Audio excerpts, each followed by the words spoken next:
It was supposed to be just another night, a quiet dinner, an anonymous table, and a simple steak that would remind him of the days when life wasn't made of marble walls and golden ceilings.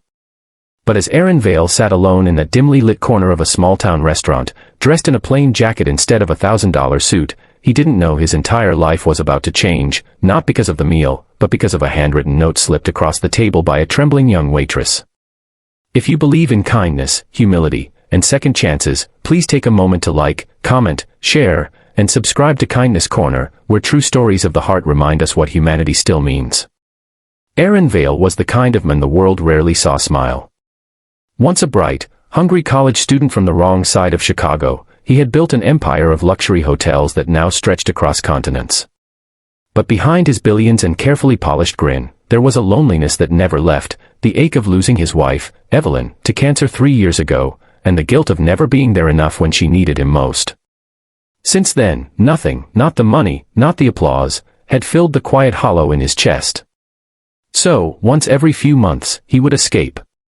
No entourage, no limousine, no tailored suits. Just himself, an old sedan, and the search for some forgotten part of who he used to be. That night, rain glazed the streets of a small town called Maplewood. He pulled into a modest restaurant with a flickering neon sign that read, "The Iron Skillet." Inside, it smelled of butter, smoke, and memories. The kind of place where people laughed too loud, where the staff knew regulars by name, and where the steak came sizzling on iron plates instead of silver trays. Aaron took a corner seat by the window, the glass fogged by the cold. A young waitress approached. Her name tag read Mara. She couldn't have been older than 23, but her eyes carried the heaviness of someone twice her age. Her white shirt was neatly pressed, yet her shoes looked worn to their last mile. She smiled, though there was something fragile about it, a smile that fought through exhaustion. "What can I get you, sir?" she asked softly. He ordered a ribeye, medium rare, and a glass of water. She nodded politely and hurried away. As she walked, he noticed the limp in her step, subtle but there.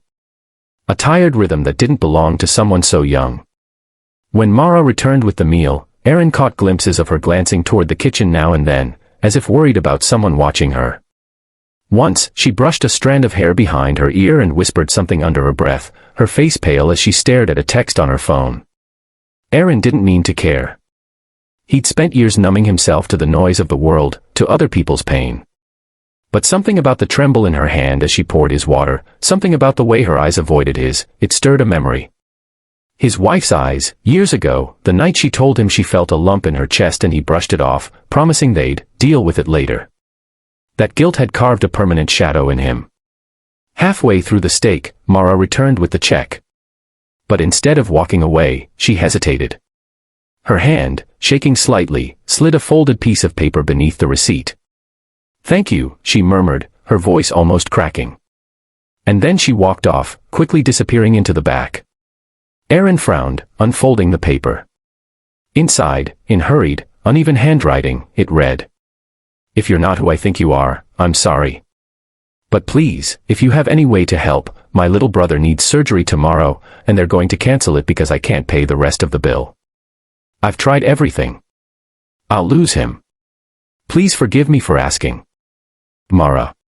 He froze. The letters blurred before his eyes.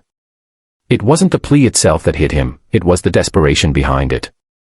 He had seen such notes before in charity emails, business letters, requests that filtered through his staff.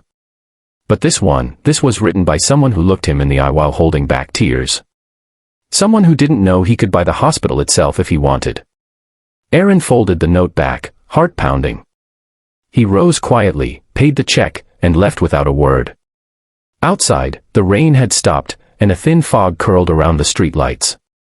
For a long while, he just stood there, looking back through the glass at the restaurant, at Mara wiping down tables, forcing another tired smile for the next customer. He could have sent an assistant, a donation, a message. But something inside him said no. This time, he needed to face it himself. The next morning, the staff at Maplewood General Hospital were stunned when a luxury black car arrived. A man in a gray coat walked straight to the billing desk, handed over a folder, and quietly said, "Everything on Mara Lane's brother's account is cleared. All expenses, now and future, are paid." Before they could ask who he was already gone. Later that day, Mara rushed into the hospital after a shift, breathless, terrified, only to find her little brother laughing with a nurse, his surgery successful. The nurse handed her a small envelope that had been left for her. Inside was a simple note written on elegant stationery. Mara, you reminded me what it means to see someone's pain and not look away. Thank you for the note. You helped me remember who I am. A friend. That night, back in his penthouse, Aaron stood by the window overlooking the glowing city skyline. For the first time in years, he felt something pure. Not pity. Not guilt. But peace. Evelyn had once told him that real wealth wasn't about the empire he built, it was about the hearts he touched. He finally understood. Weeks later, the Iron Skillet received an anonymous investment that doubled its staff wages and repaired the old building. Mara never knew who was behind it. But every time a man in a gray coat passed by the window, she'd smile, as if she somehow knew.